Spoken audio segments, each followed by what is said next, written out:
Mercedes, please, here's the check. I have no money in my account. Or even if I have money in my account, you can't cash it. So all I'm doing is writing checks. And that's how they're buying the Saudi oil, with US dollars, which cannot be redeemed. They're just like checks which cannot be cashed. Well, then why did the US dollar collapse? There's only one answer. Only one answer. Only one. And that is that Wall Street knew what even our distinguished and respected ulama did not know. Wall Street knew that this entire international monetary system was fraudulent, batil, and that it will collapse one day.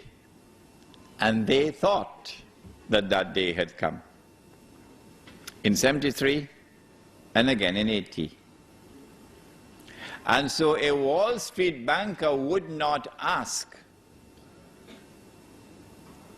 would the international monetary system ever collapse? No, he wouldn't ask that question.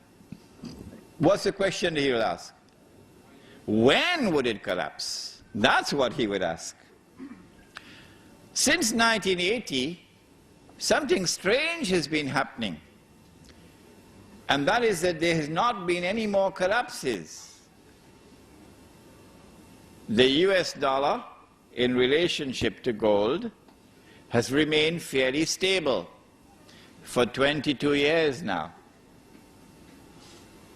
The price of the US dollar, the value of the US dollar in relation to gold, has been moving between, say, $250 and $400, up and down, okay? But no collapse. Why is this happening? The answer is, those who have constructed this system, those who are preparing to bring down this system, and to then take absolute control of the world of money as part of the means through which they will now rule the world. Rule the world. And the golden age would be said to have come back again. And so the Messiah must be here. They're the ones. For that subject, of course, please read this book, Jerusalem in the Quran. It'll explain that subject. What they did was to control the price of gold. Can you control the price of a commodity? Yes, if you can establish what is called a monopoly. Then you can control the price of a commodity. The Prophet ﷺ cursed the one who establishes a monopoly. In the late 19th century, when diamonds were discovered in southern Africa, the Jews were behind the diamond industry, the European Jews.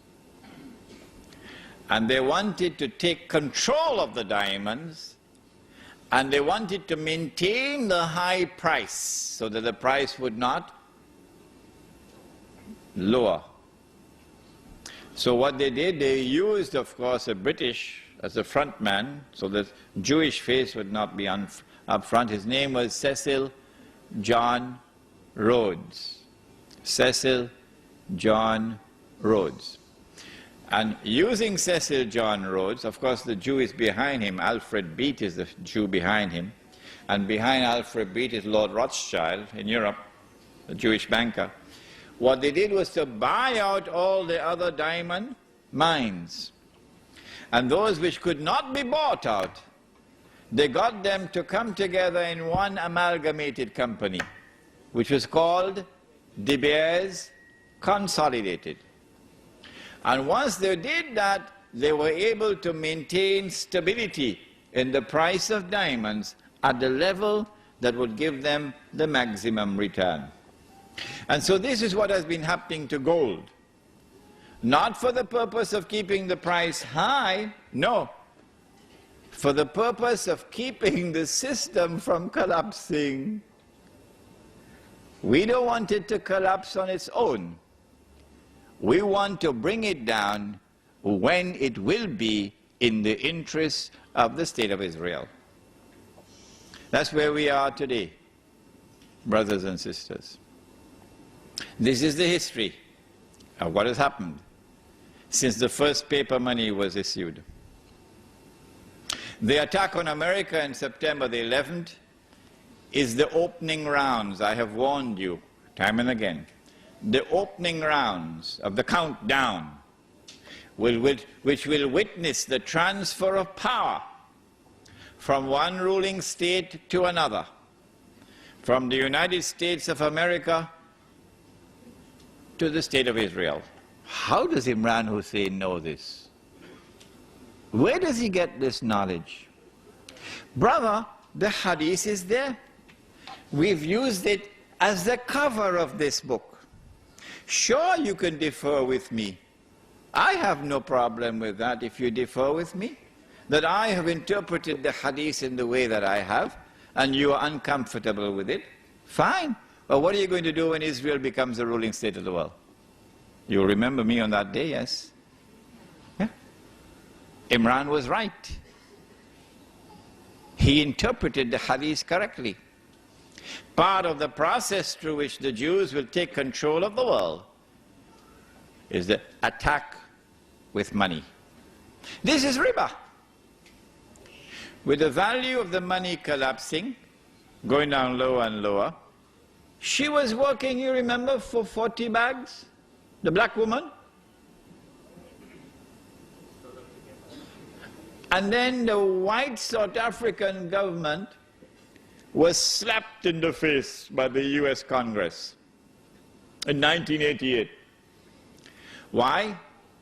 Because the white world order, they don't want to look bad.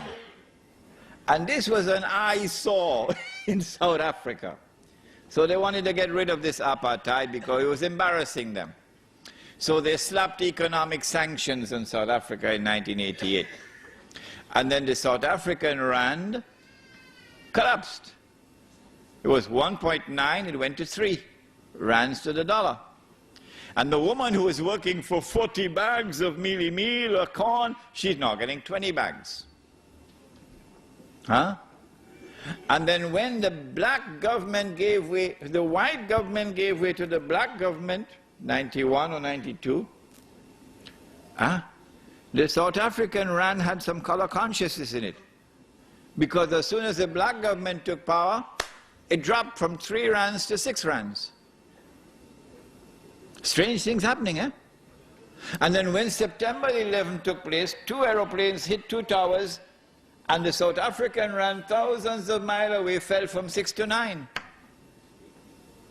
And so she was working for 40 bags of mealie meal. And then it went to 20, and now it went to 10.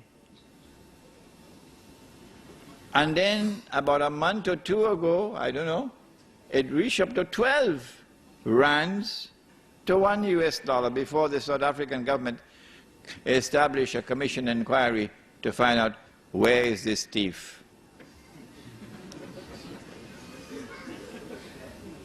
And who is the thief? And so this is riba. This is riba. Why? Because of the verse of the Quran, وَلَا تَبْخَسُوا النَّاسَ أَشْيَاءَهُمْ وَلَا تَبْخَسُوا النَّاسَ أَشْيَاءَهُمْ. Do not diminish, make little the value of people's property, people's labor, people's sweat. It's haram. It is riba because of the hadith.